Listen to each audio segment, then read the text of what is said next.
Channel में स्वागत है आप लोगों का। आज हम लोग देखेंगे क्लास 11th का चैप्टर नंबर 3 केमिस्ट्री का तत्वों का वर्गीकरण और गुणधर्मों में आवर्तता।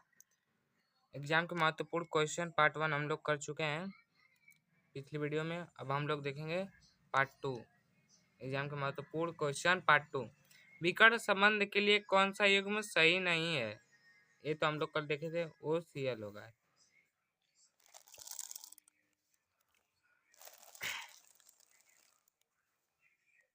सबसे कीमती तत्व कौन सा है? Ferium, Fr। पैसे के मामले में, महंगा के मामले में, रुपये के मामले में। जिस तत्वों के अंत में एम आता है जैसे एल्युमिनियम, वो सब क्षार होते हैं। इलेक्ट्रॉन बंद ऊर्जा, लब्धि एंथैल्पी का मतलब होता है इलेक्ट्रॉन बंद ऊर्जा। PSCl तथा F में से किसकी अधिकतम ऋणात्मक इलेक्ट्रॉन लब्धि एंथैल्पी तथा किसकी न्यूनतम इलेक्ट्रॉन लब्धि एंथैल्पी? एंथैल्पी का मतलब है इलेक्ट्रॉन बंद ऊर्जा होगी। व्याख्या कीजिए। अब इसका उत्तर देखते हैं हम लोग।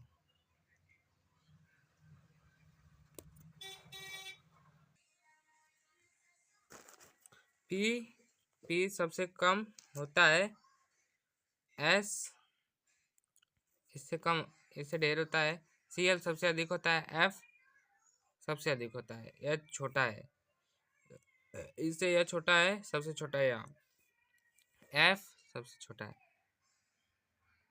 इलेक्ट्रॉन बंद ऊर्जा अधिक है Cl में। इसको आइए थ्योरी के माध्यम से समझते हैं। बाएं से दाएं जाने पर इलेक्ट्रॉन बंद ऊर्जा का मान बढ़ता है तथा F और Cl दोनों में से Cl की इलेक्ट्रॉन बंद ऊर्जा अधिक होती है, अतः Cl सबसे इलेक्ट्रॉन बंद ऊर्जा अधिक होगा Cl में। अब दूसरा देखते हैं, दूसरा क्वेश्चन क्या है। जल से रासायनिक अपक्रिया द्वारा दर्शाइए कि Na2O एक क्षारीय एवं Cl2O7 एक अम्लीय ऑक्साइड है। इसको दर्शाना है। Na2O plus H2O, NaOH caustic soda क्षार है, क्षारीय है। Cl2O7 plus H2O, Cl2O7 plus H2O HClO4 hydrogen chlorate अम्ल हो गया। क्वेश्चन तीसरा देखते हैं। मेंडलीव के आवर्त नियम और आधुनिक आवर्त नियम में मौलिक अंतर क्या है? मतलब जो मेंडलीव के आवर्त नियम है और आधुनिक आवर्त नियम में क्या अंतर है? मौलिक अंतर मतलब मुख्य अंतर। मेंडलीव के आवर्त नियम में परमाणु भार का आधार है, परमाणु भार का आधार है, जबकि आधुनिक आवर्त नियम में परमाणु क्रमांक का आधार है। मतलब कि जो मेंडलीव आवर्त नियम बनाया गया था उसको परमाणु भार के आधार पर बनाया गया था, जबकि आधुनिक आवर्त नियम में परमाणु क्रमांक के आधार पर बनाया, इसमें क्रमांक मुख्य था। मौलिक अंतर क्या है आइए देखते हैं हम लोग। परमाणु भार व परमाणु क्रमांक मौलिक अंतर है। धनायन अपने जनक परमाणुओं से छोटे क्यों होते हैं? धनायन अपने जनक परमाणुओं से छोटे क्यों होते हैं और ऋणायनों की त्रिज्या उनके जनक परमाणुओं की त्रिज्या से अधिक क्यों होती है? व्याख्या कीजिए। आइए इसको समझते हैं। परमाणु से इलेक्ट्रॉन निकलने के पश्चात प्रभावी नाभिकीय आवेश बढ़ जाता है, जिसके कारण धनायनों की त्रिज्या कम हो जाती है। जैसे Na है, ये बड़ा हो जाएगा Na प्लस से, क्योंकि एक परमाणु निकल गया है, परमाणु ए अब धनायन हो गया।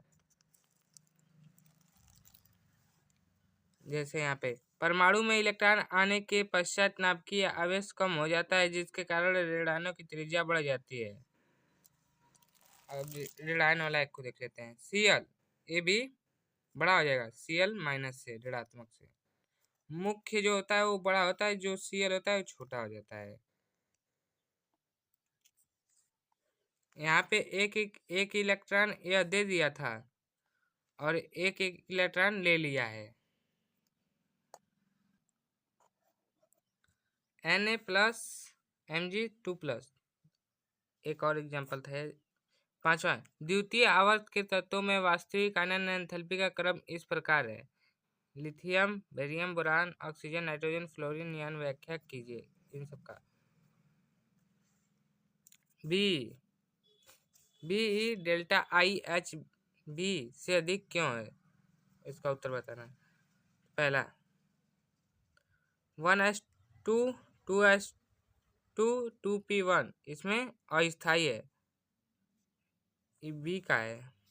बोरान, 4 बोरान का 1s2 2s2 2p6 6 और 3 आ गया तो स्थायी हो जाता है, और बाकी जो कुछ भी आए 1 2 3 3 3 आ जाएगा तो स्थायी हो जाएगा, 4 आ जाए, 5 आ जाए, 6 आ जाएगा तो स्थायी हो जाएगा, 3 और 6 स्थायी हो जाएगा, और जो भी आएगा वो सब अस्थायी होता है। दूसरा, त्रिज्या ओ बड़ा है एफ से, बहुत छोटा आकार है। एफ का छोटा आकार इसलिए ओ का बड़ा आकार हो जाता है। 8 A4 है यहाँ पे तो ए अस्थायी हो गया। 7 एन आयनन हो गया। 1s2 2s2 2p3 अर्धपूर्ण हो गया, यह स्थायी है। इसमें ओ बड़ा है, ओ छोटा है, एफ बड़ा है। आयनन ऊर्जा इसका अधिक है, बहुत छोटा है। ओ बड़ा है एन से, स्थायी है क्योंकि। सबसे अधिक विद्युत ऋणात्मक तत्व कौन सा है? तो सबसे विद्युत ऋणात्मक तत्व एफ है। मिलता है नेक्स्ट वीडियो में। कल हम लोग नया चैप्टर स्टार्ट करेंगे, चैप्टर नंबर 4।